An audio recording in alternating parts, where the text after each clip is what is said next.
How to log in into Axe account. Welcome back to another video, and on today's video we will learn how we can log in into Axe account. So without further delay, let's get started with this video. First of all, launch the Axe application, or previously known as Twitter application. If you don't have the application installed yet, you can install it from the Google Play Store or Apple App Store. Now, once you have opened up the application, you will land on this interface, where you can continue with your Google account or create an account if you don't have an account yet. But in order to log in, navigate at the very end. There you have an option to log in. It says have an account already, so tap on log in.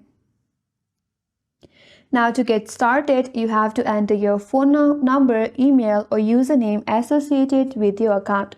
So enter your correct email address or phone number that is associated with your account. In case you don't remember your password, there is a button that says forget password. Tap on it and then recover your account. Once you're done, tap on next.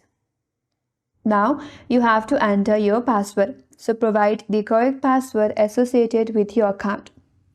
Once you have entered your correct password, tap on login button, and if you have entered the correct login credential, you will be logged into your Axe account. And that's all for today's video. Hope this video was helpful, and if you're new to our channel, consider subscribing. Thank you for watching and stay tuned for more videos.